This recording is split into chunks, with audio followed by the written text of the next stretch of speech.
안녕하십니까. 카툰경영연구소의 최윤규입니다. 오늘은 생각의 틀을 깨자 세 번째 시간, 진정한 자아 찾기, 생각의 틀을 깨기 위해선 자존감이 필요하다라는 주제로 말씀드리겠습니다. 제가 예전에 만났던 수많은 사람들 중에 피터 드러커의 제자이면서 전 대구대 총장이셨던 고 이재규 총장님이 계셨습니다. 어느 날 이분과 만나서 미팅을 하는데 이재규 총장님의 가방을 유심히 봤었어요. 그런데 가죽 가방인데 가방이 굉장히 낡았습니다.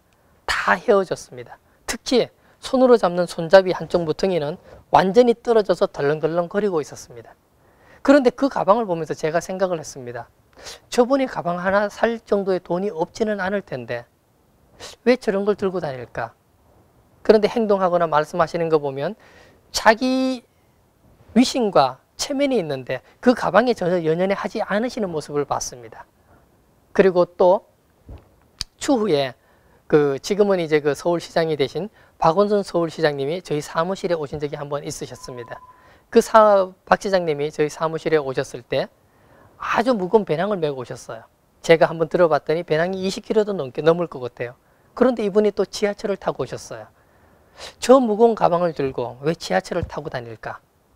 그리고 또 하나, 그 이후에 박 시장님과 세미나를 3번 정도 같이 진행을 했는데 제가 3번을 만났을 때마다 이 박 시장님께서 똑같은 옷을 입고 나오신 거예요. 같은 마이의 목티인데 목티가 이게 늘어나서 오래 입어서 늘어나서 이렇게 쭉 늘어진 목티를 입고 오신 거예요. 그것도 똑같은 옷을 3번씩이나. 그 모습을 보면서 생각을 했습니다. 이상하다. 저분이 옷이 없나? 도대체 돈이 없는 것도 아닐 텐데 왜 저러실까? 그 생각을 했었습니다.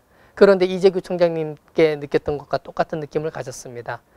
자기 자신의 일을 해나가는데 외적인 것에서 신경을 별로 안 쓰시는구나 라는 생각이 들었습니다. 그런데 제가 어느 날 철도공사 강의를 갔을 때 이런 일이 있었습니다.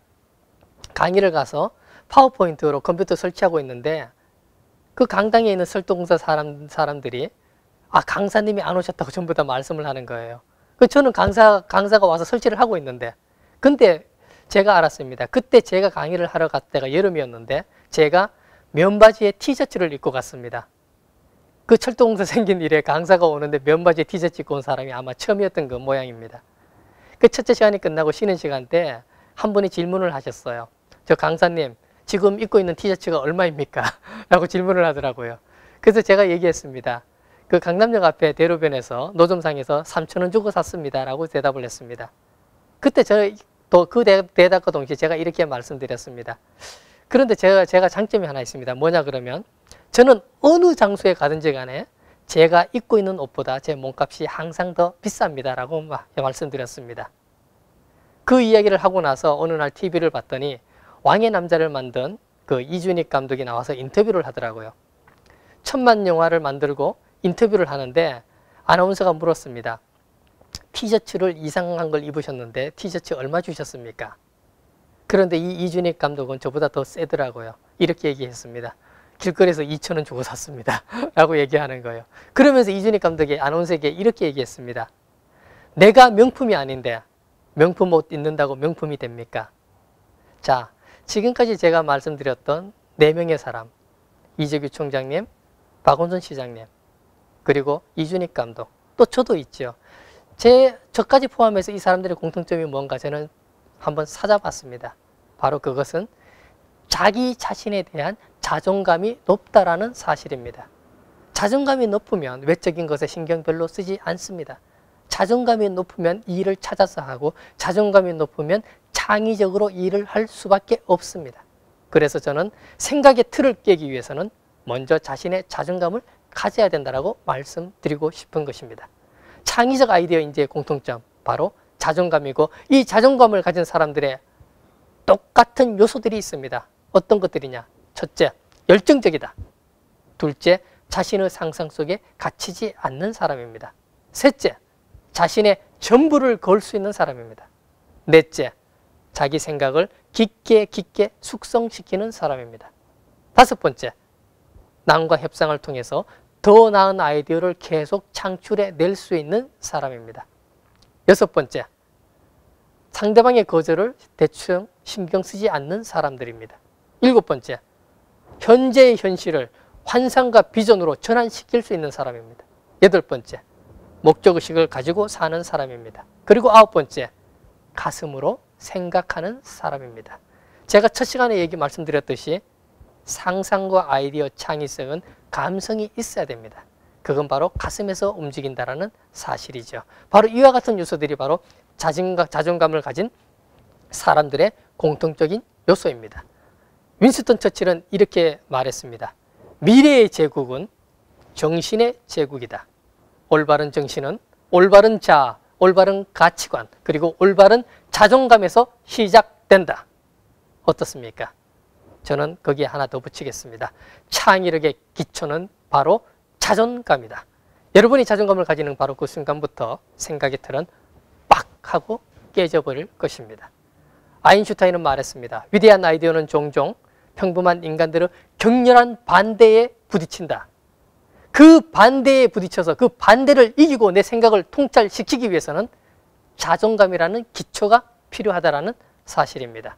때로는 학벌 때문에 자신을 보잘것없게 보는 사람도 있습니다.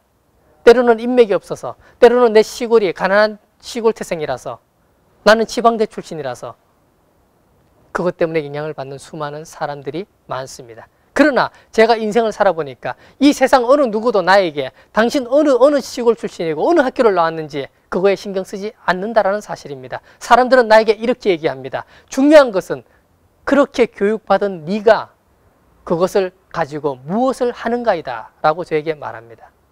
여러분, 여러분의 자존감은 어떻습니까?